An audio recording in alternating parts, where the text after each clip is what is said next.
Beau-père du petit Tony comparaît depuis ce matin devant les assises de la Marne. Oui, l'affaire avait choqué tout le pays le 26 novembre 2016. Tony, 3 ans, est mort sous les coups de cet homme. Les pompiers lui avaient porté secours, mais il était décédé à son arrivée aux urgences pédiatriques de Reims, où les médecins avaient remarqué des traces de coups sur tout le corps de l'enfant. La mère de cet enfant est également poursuivie pour non-assistance à personne en danger. Marion Dubreuil, vous suivez cette audience pour Europe 1 à Reims. Et le procès vient d'être renvoyé.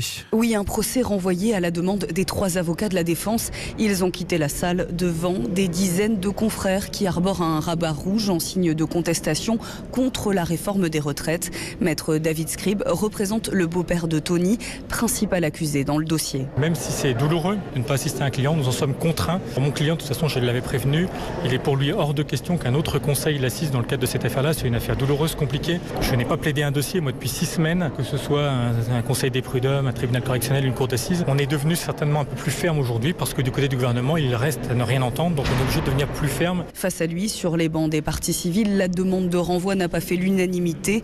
Rodolphe Costantino, l'avocat de l'association Enfance et Partage, y était opposé. Je pense que confondre un tribunal et une tribune dans un dossier comme celui-là devient un problème pour les justiciables. Je comprends parfaitement ce qui anime nos confrères et c'est vrai que cette profession est menacée. Mais pour autant, ce que nous avons à défendre est dérisoire par rapport aux enjeux de cette affaire. Et les accusés vont devoir encore attendre 1 an avant d'être jugés.